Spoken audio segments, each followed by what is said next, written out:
엄마에게, 주방에서 일하고 있는 엄마에게 한 쪽지를 가져와요. 엄마가 그 쪽지를 받아보니까 이런 내용이 적혀 있습니다. 엄마, 내 방을 청소한 그 비용 $2.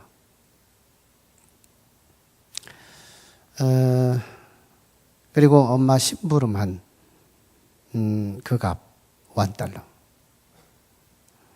그리고 동생 봐준 비용 $3. 그리고 엄마 심부름 했던 거, 또 그 쓰레기를 버렸던 거, 이거 $1. 아빠 구두 네 컬리를 씻어 준 거 $4. 그리고 바깥 마당을 청소한 거 $2. 도합 $13 청구합니다. 엄마가 자기 딸의 얼굴을 보니까 굉장히 기대에 부풀어 있어요. 엄마는 그 종이 쪽지 뒷면에 이렇게 적기 시작했습니다. 우리 딸 아이를 엄마 뱃속에 임신하고 10개월 동안 무겁게 다니면서 보호하고 출산까지 지킨 그 비용 무료. 우리 딸이 아프면 마음 끓이면서 이 병원 저 병원 찾아다니고 약을 사다가 먹이면서 기도한 그 비용 무료. 우리 딸이 유치원 다니면 유치원 원비 내준 그 비용 다 무료. 우리 딸 장난감 사달라고 해서 찾았을 때 그 들어간 비용 무료. 우리 딸이 입는 옷 그 비용 다 무료. 우리 딸이 필요한 음식, 밥 해준 모든 비용 다 무료. 그리고 우리 딸을 가장 사랑하는 내 진실된 진실 또한 무료. 아이가 그 장면을 읽어가면서 얼굴의 표정이 심각해져요. 그리고 가벼운 눈물을 흘려냅니다. 그리고 엄마 사랑해요. 그리고 그 아이는 다른 쪽지에 이렇게 적습니다. 모든 값은 지불되었음.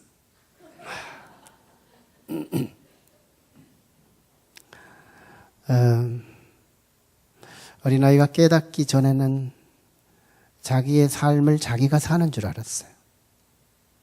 근데 엄마로부터 새로운 자신의 삶을 조명을 받고 난 뒤에는 내가 사는 것조차도 엄마 때문이었구나를 깨달은 겁니다. 어쩌면 우리가 인생을 살고 그리고 신앙생활을 하면서 깨닫기 전에는 내가 내 인생을 좌지우지하는 줄 알 수 있어요. 오늘도 내가 내 인생을 사는 거야. 내가 산 거야. 내 인생은 내가 책임지는 거지. 그리고 내 인생은 내 주권적으로 살아가는 거야. 인권이지. 이러고서 우리가 깨닫기 전에는 그저 내가 내 인생을 살아가는 진정한 주인처럼 느껴져요. 근데 더 깨닫고 나면 더 우리 인생을 더 조명받고 그리고 우리 인생을 더 깊이 이해하고 나면 내가 했지만 하나님이 하셨다. 실컷 내가 해놓고요. 고백을 하나님이 하셨다고 말할 수 있다는 거예요. 여기에 거짓 없고 위선 없고 포장 없고 진실을 고백하며 내가 했지만 하나님이 했다. 소위 주권적 신앙, 하나님의 주권적 신앙, 이걸 드러낼 때가 있더라는 거예요. 오늘 본문은 솔로몬이 그 신앙을 우리에게 아주 주도적으로 보여주는 내용인데요. 지난 시간에 우리가 나눴던 말씀 대략을 정리해 보면 이런 말씀이었죠. 솔로몬이 성전을 건축했어요. 그리고 성전 안에 가장 중요한 장소, The Holy of Holies, 지성소. 가장 구별하고 가장 소중한 위치에 하나님, 그분을 상징하는 언약궤 또는 법궤, 이 하나님을 모셨어요. 그랬더니 신묘막측하게 하나님은 그 성전 안에, 웬 공간에, 갇혀진 공간 안에 구름이 꽉 차는 거예요. 구약시대에는 이게 무언 상징인지를 알아들어요. 구약 성경에서는 구약시대의 사람들은 그걸 알아듣습니다. 사인을 알아들어요. 불, 구름. 이건 하나님의 임재, 하나님이 함께 하심을 나타내는 가시적 현상이기 때문에 솔로몬은 이걸 보면서요, 자기 손으로 지은 이 성전을 하나님이 받으셨다는 이 설레임, 이 기쁨, 너무너무 만취된 거예요. 그래서 성전을 짓고 나면, 성전을 지으면 예배를 드리는 사람들을 초청하고, 그리고 하나님께 구별해서 봉헌 예배를 드리잖아요. 그때 봉헌 예배 때 봉헌사라는 예배적 요소가 있거든요.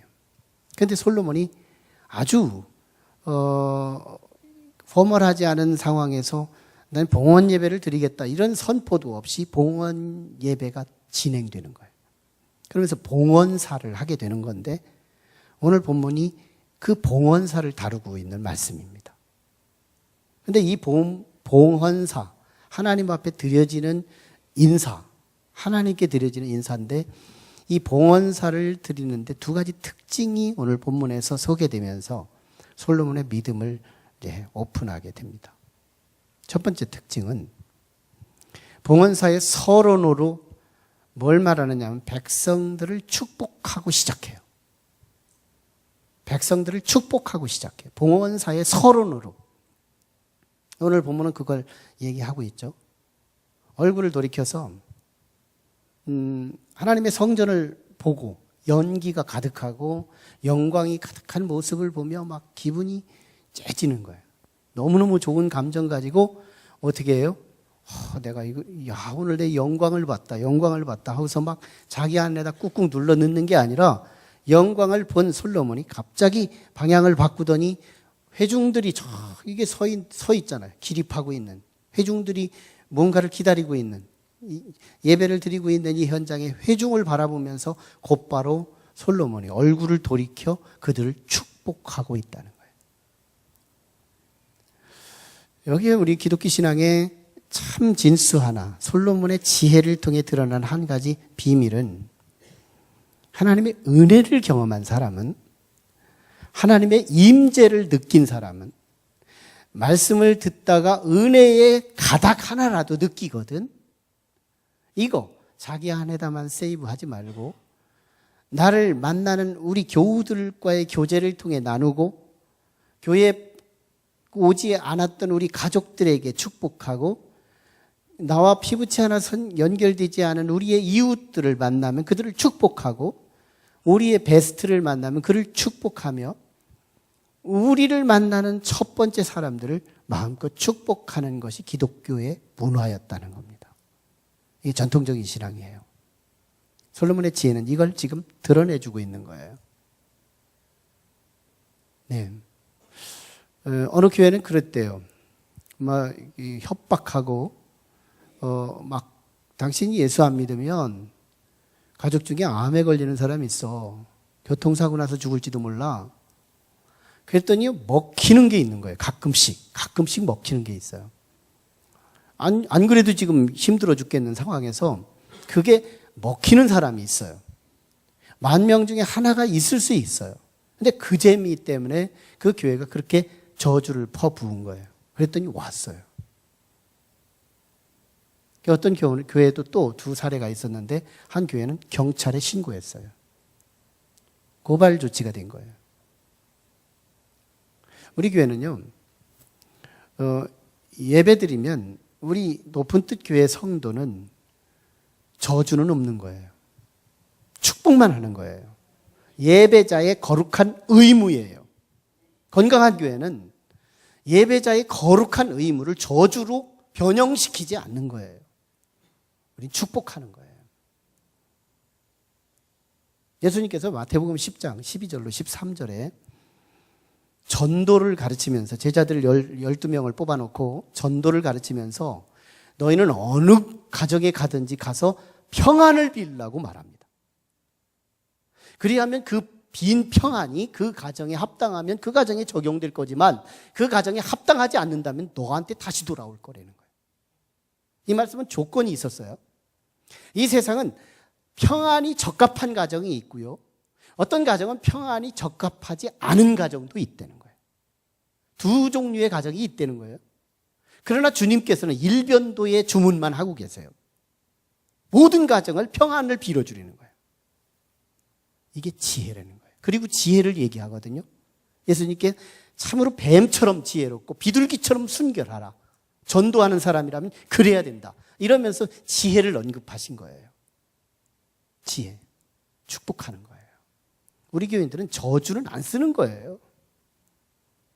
우리 교회는 저주를 쓰는 건 아니에요. 만약에 저주를 쓰고 있다면 우리 교회는 아닌 거예요. 제 스타일이 아닌 거예요. 진정한 기독교 신앙이 그게 아니니까요. 솔로몬 보세요. 그 축복의 메시지를 전하니까 솔로몬 정치 초기에 어떤 일이 벌어져요? 온 백성들이 팀워크, 한 덩어리가 되잖아요. 한 덩어리가 돼요. 축복의 리더십이 한 덩어리 되지요. 저주의 리더십은 반을 잃어버리는 거예요. 잃어버리고 시작하는 거죠. 솔로몬은요, 가장 하나님의 영광을 보자마자 백성을 딱 돌아서면서 그들을 향해 축복한 거예요. 와, 우리 지도자 맞다. 참 선한 목자다.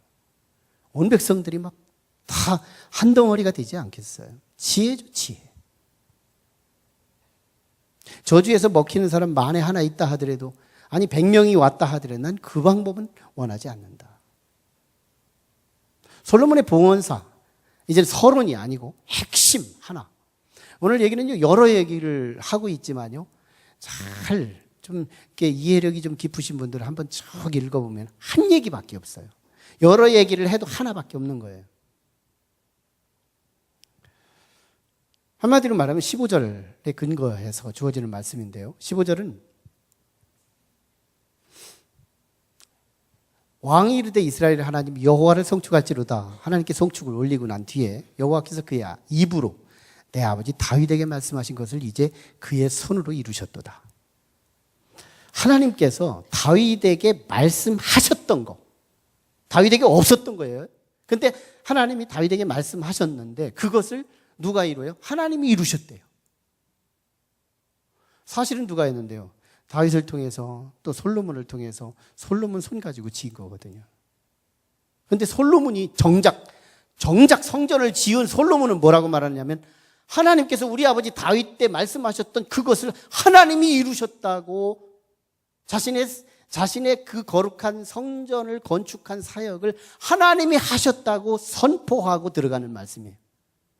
그리고 같은 맥으로 여러 얘기를 하고 있지만 두 가지 얘기를 한 거예요. 하나는 내 아버지가 원래는 하나님께 은혜를 받고 하나님의 성전을 지어드리겠다고 자원을 했는데 하나님께서 노 땡큐 거절하셨다는 거예요. 그 마음이 네 속에 있는 것은 좋은 것이지만 그러나 너를 통해서는 내가 성전을 짓지 않겠다는 거예요. 이유는 뭐 칼을 많이 썼고 땅을 넓히다 보니까 많은 사람의 피 흘린 미움을 많이 받았던 그 손 가지고 하나님의 거룩한 성전을 짓는다는 것은 모순일이기 때문에 하나님께서 거절해 주셨다는 것이 역대서에 나오고 있거든요. 근데 이건 무슨 말이에요? 더 크게 보면 무슨 말이냐면 다윗은 그때 절대 군주였어요. 군주, 왕이죠, 왕. 왕은 마음 먹으면 하는 거거든요. 왕은 마음 먹으면 하는 사람이에요.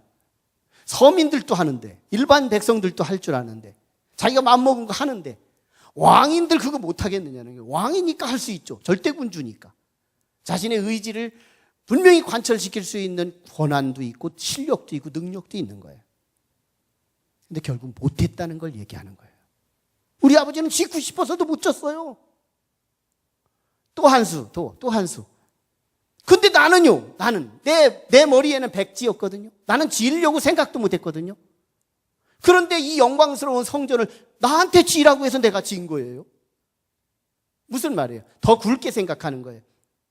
나도 계획도 없었는데 하나님이 내 생각을 개입하셔서 내가 성전을 짓게 됐다는 거예요.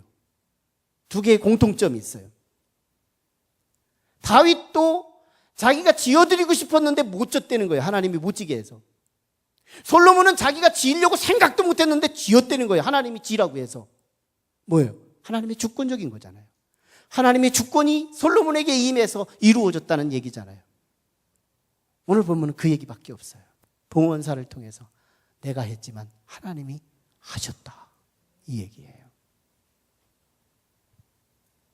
내 마음대로 안 된다는 거예요. 다윗이 그랬다면 우리는 당연한 거예요. 왕이니까요. 솔로몬이 그랬다면 우리는 자명한 일인 거예요. 우리도요, 내 마음대로 안 되는 게 있어요. 내 마음대로 안 되는 게 있어요. 이거요, 우리 주권에 의해서 가는 게 아니라 뭔가의 주권이 있는 거예요. 더 놀라운 일은 내가 마음먹으면 마음먹는 대로 되는 게 있더라는 거예요. 이게 더 놀라운 일인 거예요. 이게 우리 인생들이 헷갈리는 요소인 거예요. 내가 마음먹으면 마음먹은 대로 돼요. 내가 예배를 드리려고 마음먹었던 예배가 되네요. 기도하려고 마음먹었더니 기도도 되고 응답도 되네요. 내가 봉사하려고 했더니 봉사도 되네요. 내가 전도하려고 했더니 전도도 되네요. 내가 마음먹으면 되더라는 거예요. 좋은 일만 그러나요? 내가 도둑질 하려고 했더니 도둑질도 되네요. 내가 죄를 지려고 했더니 죄도 되네요. 내가 나쁜 일을 계획했더니 나쁜 일도 이루어지더라는 거예요. 도대체 이거 헷갈리는 거예요. 어떤 건 안 되고요, 어떤 건 되고요.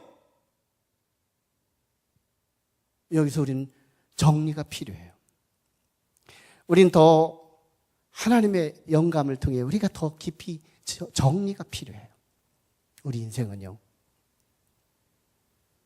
공중권세의 두 세력 중에 하나님이 있고 사단이 있어요.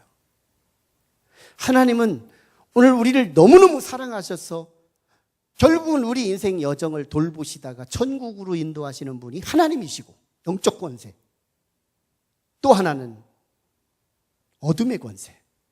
하나님의 일을 방해하면서 끝내 하나님의 백성들을 하나라도 뺏어서 영원히 멸망시키기, 이 땅에서 멸망하게 만들다가 결국은 영원히 멸망하게 만들기 위한 세력, 사단이라는 세력이 공중권세로 병존하고 있는 거예요. 그 권세가요, 오늘 그 권세 앞에 우리 인생은 열려 있어요. 다 열려 있어요. 공중권세 앞에 우리는 열려 있어요. 하나님께 열린 사람이 성도라면 마귀에게 열린 사람이 불신자인 거예요. 하나님께 열린 사람이 성도라면 마귀에게 열려있는 사람이 불신자인 거예요. 오늘 우리는 일단 그렇게 구별을 해봐요. 그리고 그 중간 톤이 있어요. 하나님께 반은 열리고 마귀에게도 반이 열린 중간 톤도 있어요. 그런 것들이 있습니다. 자, 그런데 때로는 하나님께서 우리에게 다가오실 때 어떻게 다가오시는가? 당신의 뜻을 가지고 우리를 구원하고 우리를 통하여 하나님 나라를 이루기 위하여 당신의 뜻을 가지고 우리에게 세 가지 큰 자극제로 다가와요. 말씀으로 자극해와요. 네, 말씀으로 자극해와요. 그리고 사람의 말로 자극해와요. 사람 만나면 우리 생각이 바뀌거든요. 사람을 통해서 우리에게 자극해와요. 그리고 사건, 상황을 통해서 우리에게 자극해와요. 그러면요, 우리 가만히 있던 내 생각, 과거에 그렇게 정립됐던 기존의 생각이 하나님의 말씀으로 내게 자극해 왔을 때 내 생각이 딱 바뀌어버려요. 내 생각이 바뀌어요. 지금도 여러분 트랜스퍼하고 있어요. 지금 바뀌어지고 있어요. 지금 변환되고 있는 거예요. 우리의 생각이. 지금 다른 생각, 집에다가 그 소뚜껑 아직 불을 안 껐다는 그 생각을 하다가 지금 하나님에 대한 지금 생각으로 지금 바뀐 거예요. 우리 생각이 지금 하나님의 말씀으로 접촉되어 오는 거예요. 그래도 못 알아들으면요, 사람을 통해서, 그래도 권위 있는 사람, 또 잔소리 많은 사람, 어린아이, 이런 사람을 통해서 딱 또 들려오게 해요. 그래서 내 상황과 맞도록, 그래서 내 생각을, 기존에 하던 그 생각, 과거에 이런 과정으로 형성됐던 내 생각에 침투해와요. 그래서 사람 때문에 이 식당 가려다 저 식당 가기도 하고, 이 일을 하려다 저 일을 하기도 하고 그러는 거예요. 오늘 굉장히 중요한, 아무도 할 수 없는 설교를 지금 하고 있는 겁니다. 너무너무 민감한 설교를 하고 있는 거예요. 집중하지 않으면 못 알아들을 수 있어요.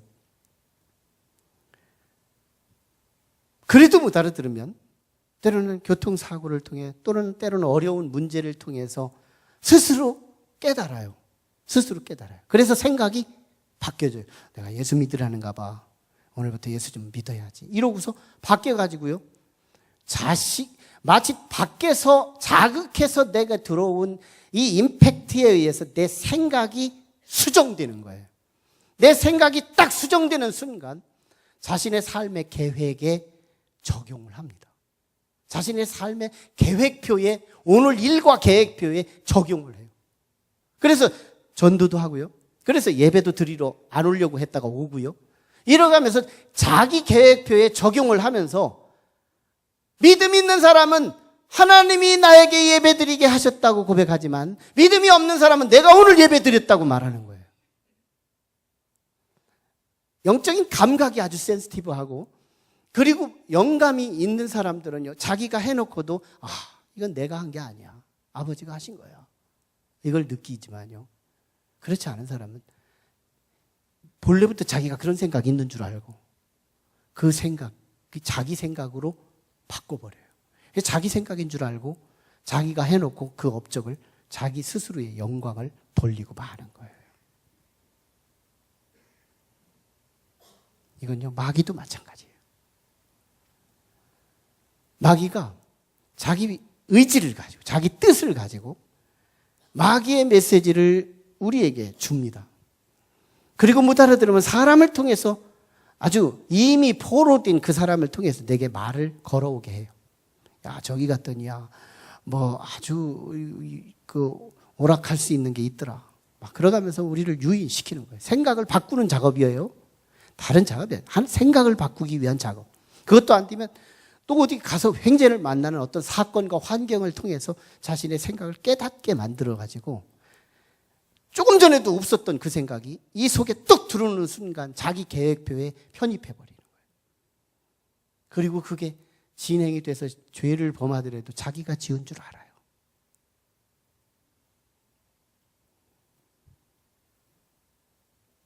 내가 한 줄 알지만 사실은요, 우리는 참 놀랍게도 공중권세에 휘둘리고 있어요.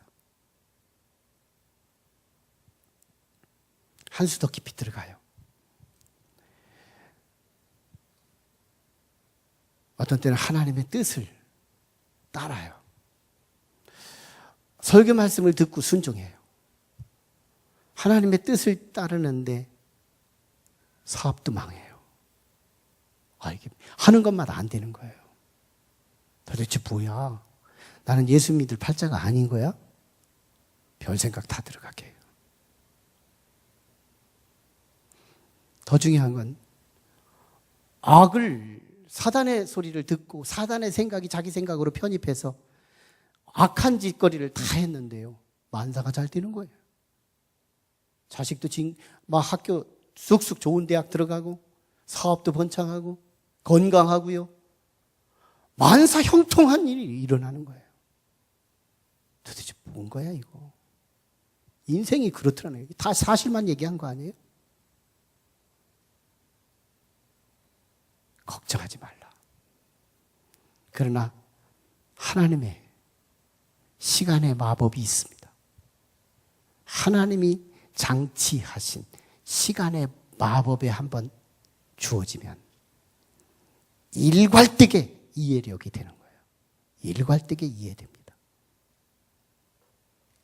욥은요,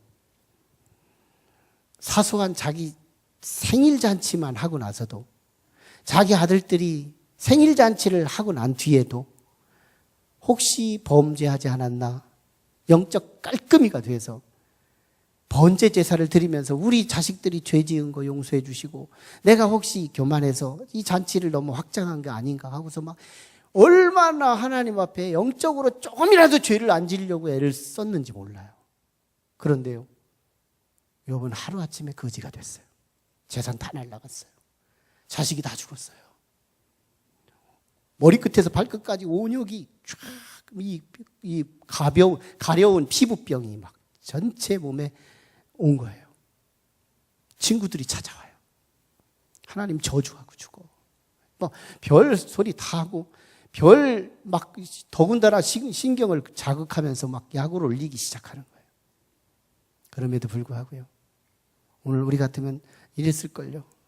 기왕이 하나님 믿어서 이렇게 망할 거라면 나 의를 버릴 거야. 하나님을 버려버릴 거야. 그럴 수 있었는데요, 욥은 하나님의 시간의 마법에 맡깁니다. 시간의 마법. 전 이 시간의 마법을 말하고 싶어요. 하나님의 시간의 마법. 내가 하나님의 생각을 내 안에 담고 내 삶 속에 적용을 하며 살았는데 망해버렸다. 시간의 마법에 맡기라. 하나님을 버리지 않습니다. 끝까지 인내합니다. 결국은요, 욥기 42장에 가면 2배의 축복을 받아요.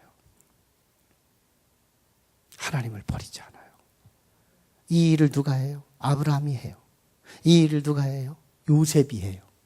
이 일을 누가 해요? 다윗이 해요. 이 일을 누가 해요? 예수님이 그러는 거예요.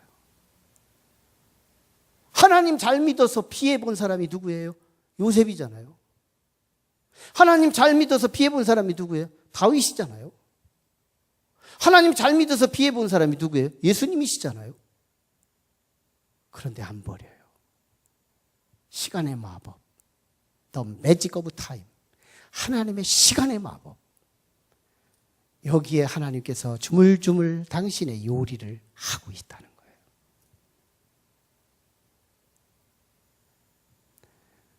악한 일은 어떨까요? 악한 일도요, 내가 도입하면 악했는데 잘 된 거예요. 사기쳤는데 성공하는 거예요. 도둑질했는데 세이브가 되는 거예요. 사업도 잘 되고 모든 범사가 잘 되는 거예요. 와, 이거 왜 그런 거야? 왜 그런 거야? 시간의 마법에 맡겨보라. 우린 자금의 비선 실세, 정치적으로 합법적으로 선택하지 않은 그 사람이 정치적인 행각을 이루었다는 거 해서 그를 비선 실세라고 하는 최순실씨를 알죠. 그는요, 몇 년 동안 얼마나 잘 나갔는지 몰라요. 그를 만난 사람들은 고개를 흔들어요. 그가 학교 가면 학교가 법이 바뀌어요. 그가 시장에 가면 돈 없이도 뭐든지 할 수 있어요. 그가 가는 곳이 만사 형통이었어요. 악이었습니다. 남용이었습니다. 죄악이었습니다. 그럼에도 불구하고 다 성공하는 거예요. 거기서 회개했었어야죠. 근데요, 놀라웠게도 The Magic of Time, 하나님의 시간의 마법, 그것이 작용하잖아요. 고영태 일가가 한 번의 고발과 함께 모든 전모가 다 드러난 사건 아니에요? 역사는요, 우리 인생이 하는 것 같지만 사실은 하나님에게 있는 거예요. 우리는 19세기, 이때는 자유주의가 땅을 치던 시대였어요. 19세기. 1800여 년, 1년부터 1900년도까지 19세기라고 그래요. 이 19세기에 자유주의가 반치는데 계몽주의에 뿌리를 두고 일어난 사상이 자유주의 사상이었어요. 이 자유주의에 의해서 인간 이성이 존중받던 시대예요. 그때 과학이 발전했습니다. 의학이 발전했습니다. 그때 모든 인간의 바벨탑들이 딱딱 일어난 거였어요. 그때 인간 19세기에 사람의 언제나 모든 교과서, 모든 화두의 초점은 인간은 어느 만큼 위대한 것일까라는 주제였어요. 그 시대의 화두가 인간은 어느 만큼 위대한 것일까? 무제학적 위대함을 전제한 질문이었어요. 야, 도대체 고층 빌딩이 나와요. 물건이 사람을 몇십 명씩 싣고서 막 날아가요. 로켓을 쏴요. 막 이 어마어마한 일들이 일어나면서 인간의 바벨탑을 노래하고 미술이 그걸 드러내고 음악이 그걸 드러내고 사회와 과학과 역사가 이런 것들을 막 부각하며 인간의 무한한 가능성을 열어놓기 시작해요. 그리고 20세기 1900년도 1914년도 역사는 꽉 마는 시간이 벌어졌어요. 이게 1차 세계대전이에요. 그 결과 사람이 만들어 놓은 핵무기와 사람이 만들어 놓은 이 무기와 칼과 검들이 사람들을 죽이기 시작하는데 2천만이 죽었어요. 그리고 1939년에서 45년도까지 6년 동안 2차 세계대전이 일어나면서 그때는 5천만이 죽습니다. 이 5천만이 모아놓으면 얼마나 많은 숫자예요? 질병에 의한 것도 아니고 사람이 총과 칼로 만들어낸 이 살인 사건이 이 5천만이 되면 1차, 2차만 해도 얼마나 많은 사건들이에요. 7천만, 거의 1억이 추산되는 그런 인구가 죽은 거예요. 뭐예요? 인간의 위대함을 노래하던 그 노래가 결국은 인간의 심판의 결과를 이룬 거예요. 내가 아는 줄 알았어요. 인간의 위대함이 진짜인 줄 알았어요. 가보니까 하나님의 시간의 마법에 들어가 보니까 아니었다는 거예요. 그래서 20세기 초에 자유주의자들이 회개하고 돌아온 일부가 있었으니 그게 신정통주의였어요. 신정통주의 신학자의 대표적인 사람이 칼 바르트였어요. 이 칼 바르트의 신학적 화두가 인간이 아니라 하나님이다 라고 지켜 올리고 나온 신학적 주제였습니다. 이 역사의 주권은 하나님께 있다 라고 외치고 나온 사람이 칼 바르트였어요. 아니라는 거예요. 사도행전 18장에 보면 두 부부가 나와요. 브리스길라와 아굴라. 아굴라가 남편이고 브리스길라가 여성이에요. 근데 가끔씩 이렇게 혼용해서 나오는데요. 뒤바뀌어서 나오기도 하고. 이 브리스길라, 아굴라, 브리스길라는 로마 사람이고 아굴라는 유대인이에요. 그래서 유대인인데 로마에서 이제 피신 가서 거기서 사는데 기독교인, 예수를 믿는다는 것 때문에 그때 당시 황제로부터 추방을 당합니다. 그래가지고 로마 제국의 변두리인 고린도 지역으로 와서 천막 장사를 해요. 망한 거거든요. 예수 믿었기 때문에 그런 추방당해가지고 고린도 지역이라고 하는 상업도시에 와서 천막을 만들면서 산 거예요. 바울 사도는 그 시대, 그 시점에 바울 사도는 빌립보라고 하는 그곳에서 복음을 증거하다가 교회를 세운 죄값 때문에 그런 유대인들의 박해를 입으며 피해서 어디로 가는 고린도에 가가지고 선교로 도와줄 교회가 없으니까 자기가 직접 자비량으로 선교하겠다고 직업을 하나 선택했는데 천막장사였어요. 이상하게도 이 브리스길라와 아굴라도 예수 믿은 것 때문에 그 사업 다 던지고 여기 망해가지고 와서 지금 새롭게 사업을 시작했고요. 바울 사도도 선교가 불통해가지고 유대인들의 핍박 때문에 이리 밀리고 저리 밀리고 하다가 고린도에 와서 천막장사 하다가 천막장사라고 하는 이 공통인수 안에서 거기서 만나요. 그런데 어떻게 돼요?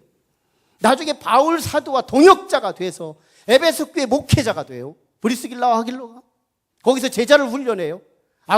내 나름대로 아볼로라고 하는 제자를 양육해가지고 고린도의 목회자로 파송하기도 하고.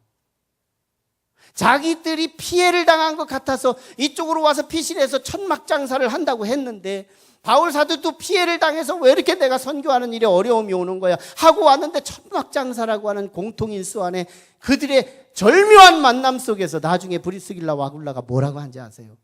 내 목회자를 위해서는 내가 내 눈이라도 빼주겠고 내 생명이라도 대신 바꿔주고 싶다고 말하는 거예요.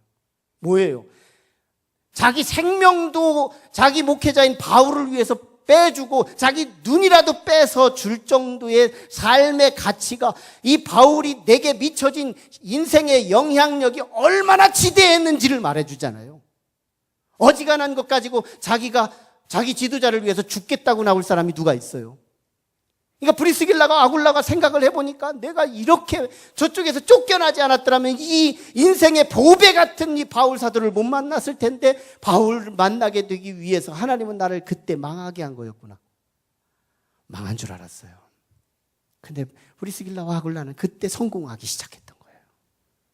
우리가 하는 줄 알아요. 내가 믿는 것 같지만 하나님이 내 생각을 치고 들어와 내가 믿게 됐던 거예요. 내가 타락한 것 같지만 사탄 마귀가 언제부턴가 내 생각을 치고 들어와 내 삶 속에 적용하여 내 생각인 줄 알고 실행해 봤더니 결국은 나중에 가보면 마귀가 한 일이었어요. 그러므로 우리는 다시 정리해야 돼요. 생각이에요. 내게 들어온 이 생각이 하나님의 뜻인가? 이것이 정착되면요, 내 삶의 내면의 컨텐츠가 되는 거예요. 지금까지 계속 생각해왔던 건 이 과정을 통해서 내 속에 자리 잡힌 거예요. 그리고 오늘 또 하나님은 나를 부르시기 위해 자극해 오시는 거예요. 그리고 그 생각들이 쌓아져 가는 거예요. 우리 인생이 그렇게 전개되고 가는 거거든요. 그래서 우리는 생각 지킴이가 필요해요. 내 생각에 하나님의 뜻이 들어온 거냐? 그래서 그게 내 생각인 줄 알고 막 진행해 봤더니 하나님의 뜻이었고요. 그게 내 생각인 줄 알고 막 진행해 봤더니 마귀의 뜻이었던 거예요. 그래서 우리는 성경적 가치가 있어야 돼요. 하나님의 말씀에 진리와 비진리를 가를 수 있는 분별력이 필요한 거예요. 이 분별력을 가지고 내 생각을 침투해오는 그 생각이 하나님의 뜻인가 하나님의 뜻이 아닌가를 우리는 가를 수 있어야 돼요. 그래서 아니라면 no! 아니다. 이건 내 생각이 아니야.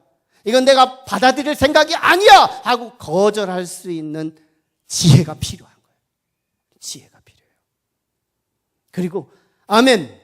그건 하나님의 뜻이에요.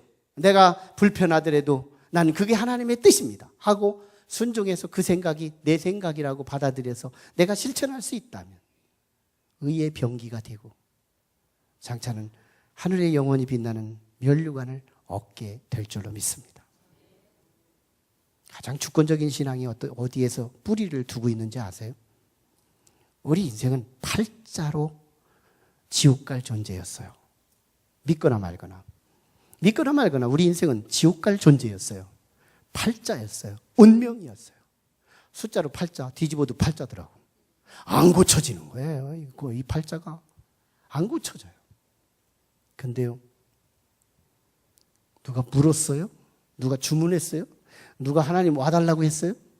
하나님께서 주권적으로 우리를 불쌍히 여기시고 우리를 긍휼히 여기며 우리를 사랑하셔서 독생자 아들을 보내기로 작정하시고 이 땅에 보내주셔서 나사렛에서 자라게 하시고 그리고 성장하여 과부들을 만나고 고아들을 만나고 환자들을 만나고 소외된 자를 만나고 메시아의 여러 현상들을 보여주시다가 결국은 십자가에 극치되신 십자가에 우리의 죄값을 대신하여 죽으십니다.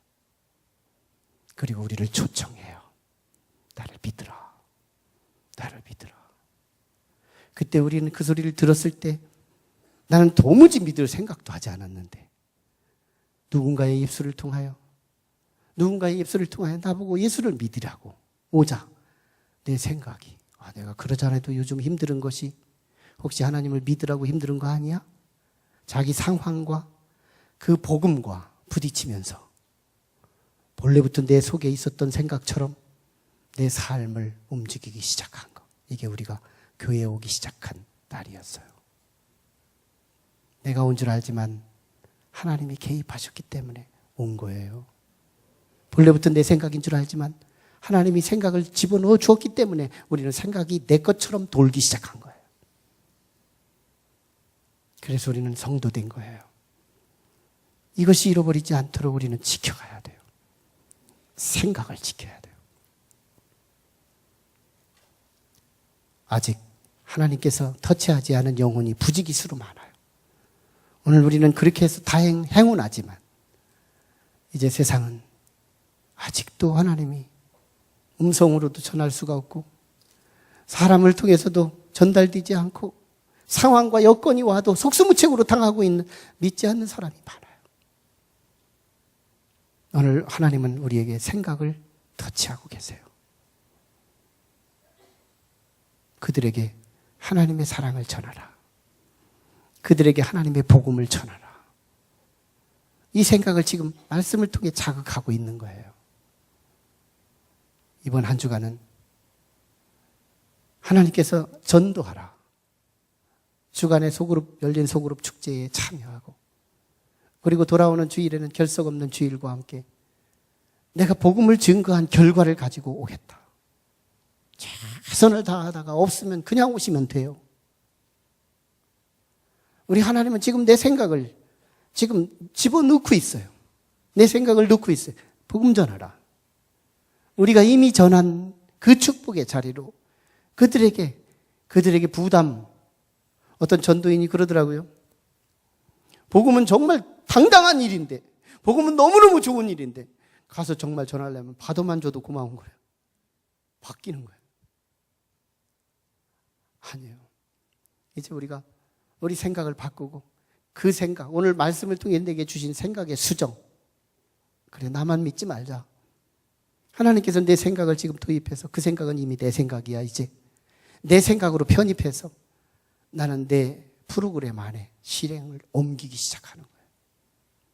이번 주간이 놀라운 하나님의 주권이 실현되는 한 주간이 되기를 주의 이름으로 축원합니다. 하나님의 주권이 내 머릿속에 들어와 내 손발을 다 사용하시고 내 노력과 수고와 수모를 당하면서까지라도 그 뜻을 이루실 때 하나님의 주권신앙이 우리 높은 뜻교의 모든 성도를 핸들링하고 움직이는 그 놀라운 기적의 한 주간이 되기를 주의 이름으로 축원합니다.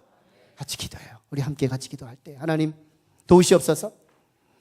이 시간은 하나님 본래부터 내 생각 가지고 이렇게 온 건 줄 알았지만 사실은 우리 인생은 하나님에게 생각을 빌려드리거나 마귀에게 생각이 빌려져서 우리의 인생이 사실은 내 뜻대로만 되는 게 아닌 걸 알았습니다. 하나님 질서를 알게 해주세요. 영적인 비밀을 알게 해주세요. 하나님의 주권적인 그 믿음이 이 역사를 이루고 있다는 사실을 우리가 확신하면서 하나님 내 생각을 침투해 들어오는 하나님의 뜻이 내 몸과 내 손과 내 발을 통하여 내 입술을 통하여 이웃들에게 복음이 증거되는 의의 병기가 되게 하여 주시옵소서. 말씀 붙들고 함께 같이 기도합니다. 살아계신 아버지 은혜를 고맙습니다. 오늘 이 시간에 우리 주님 주신 말씀을 의지하여 이 시간에 기도하기를 원하오니 하나님의 주권신앙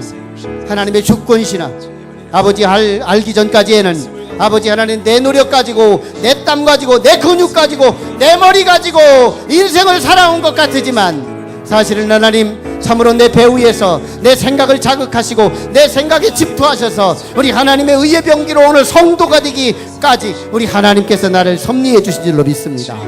하나님의 섭리가 내 안에 있게 하심을 너무너무 감사합니다. 오늘도 역사하여 주시옵소서. 이제 한 주간 동안도 하나님 우리의 생각을 수정하시고 나 혼자만 구원받는 것으로 족하지 말고 우리 하나님의 뜻을 이루어가는 하나님의 생각이 내 생각과 하나 되게 도와 주시옵소서. 예수님 이름으로 기도하옵나이다.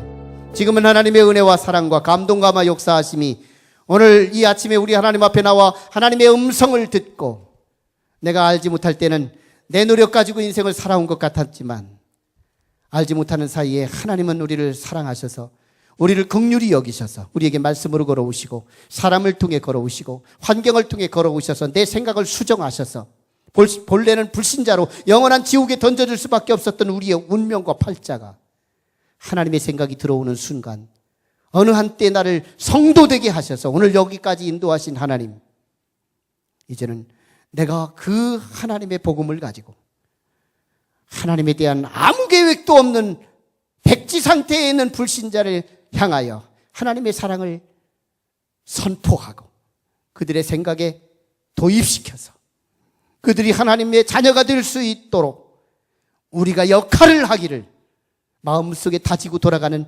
온 성도들의 심령과 머리 위에 지금으로부터 영원토록 함께 하시기를 간절히 축원하옵나이다. 아멘.